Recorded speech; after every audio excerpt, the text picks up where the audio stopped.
Thank you for visiting our channel. Please like, share and subscribe for more exciting food videos. Now that we know what makes arrabbiata pasta special, let's dive into the steps to create this spicy masterpiece right in your kitchen. Why ridges and tubes are ideal. Why do tube-shaped pasta with ridges, like penne or rigatoni, dominate the arrabbiata scene? It is all about surface area and how well the sauce clings. Imagine trying to scoop water with a flat plate versus a cup.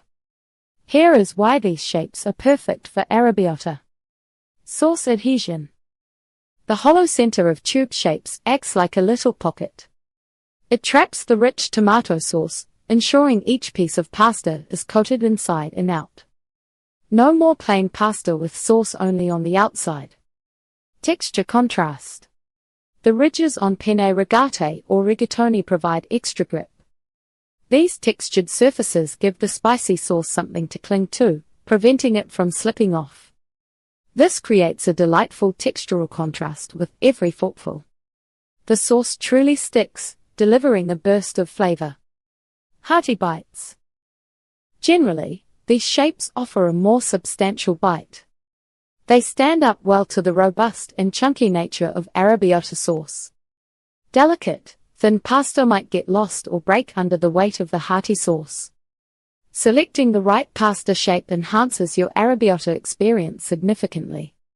It ensures every savory bite is packed with that irresistible, spicy goodness. Here is how you do it.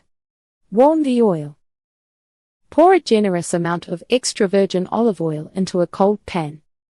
Use a wide, heavy-bottomed pan or Dutch oven. This helps distribute heat evenly. Add garlic and chili. Place thinly sliced garlic and finely chopped red chili peppers into the cold oil. Starting with cold oil lets the flavors slowly infuse. Gentle heat. Turn the heat to medium-low. Watch carefully as the garlic turns fragrant and a pale golden color. This usually takes about 5 to 7 minutes. Do not let it brown. If it starts to sizzle too loudly, lower the heat. This slow cooking allows the garlic's sweetness to emerge. Follow these steps for a perfect simmer. Add tomatoes. Pour in your canned San Marzano tomatoes. If using whole peeled tomatoes, crush them with your hands before adding. Add a pinch of salt and a tiny bit of sugar, if desired, to balance the acidity. Bring to a simmer. Raise the heat slightly to bring the sauce to a gentle boil. Then immediately reduce it to low.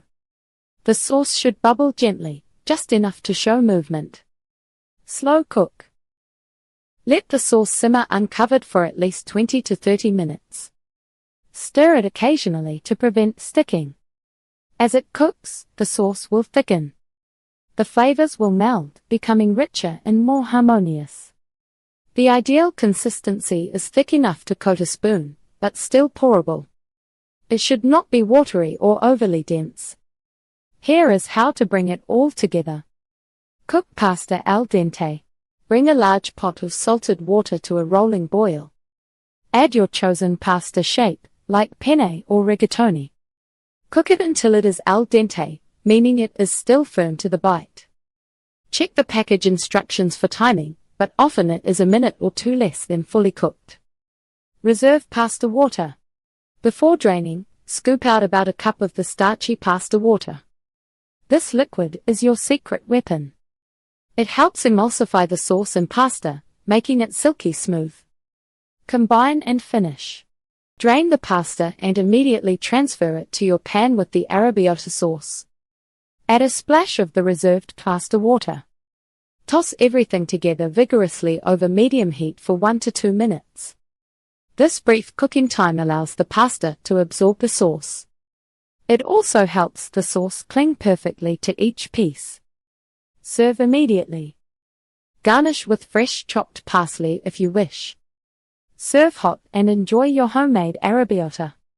Serving suggestions and variations. Once your angry pasta is ready, how do we best enjoy it? Arrabbiata is fantastic on its own, but a few simple additions can elevate the experience. Think about how you present it and what little touches make each bite special.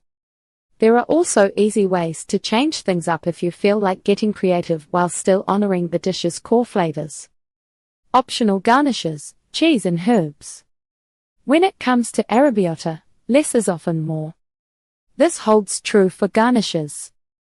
You want to enhance, not overpower, the bold flavors. Here are a few classic choices. Pecorino Romano. This hard, salty sheep's milk cheese is a favorite in Roman cooking. Its sharp, tangy flavor stands up well to the spicy sauce. A light grating over the hot pasta melts slightly, adding a savory depth. Some people prefer no cheese at all, letting the chili and tomato shine. It really is a matter of personal preference. Fresh parsley. We mentioned this earlier, but a final sprinkle of chopped fresh flat-leaf parsley brightens the dish.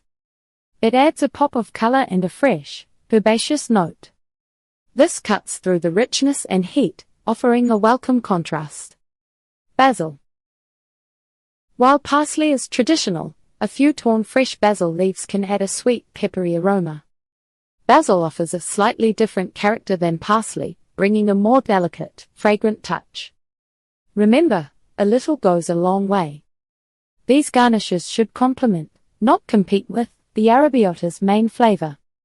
Creative adaptations, adding protein or vegetables. While traditional arrabbiata shines in its simplicity, feel free to adapt it. You can add protein or vegetables without losing the essence of the angry sauce. The key is to choose ingredients that complement the spicy tomato base. Consider these additions. Pancetta or guanciale. For a richer, savory twist, crisp up some diced pancetta or guanciale before adding the garlic and chili.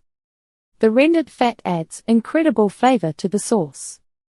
This transforms it into a more hearty meal, reminiscent of amatriciana but with that arrabbiata kick. Italian sausage. Crumbled Italian sausage, either mild or spicy, browns beautifully alongside the aromatics.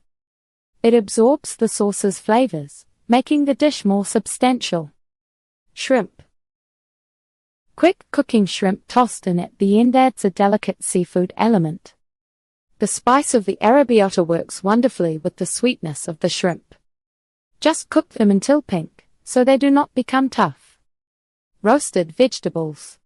Hearty vegetables can add texture and nutrients. Try roasting eggplant, zucchini, or bell peppers separately. Then, stir them into the finished sauce just before serving. Their smoky sweetness can balance the arrabbiata's heat. Spinach or arugula.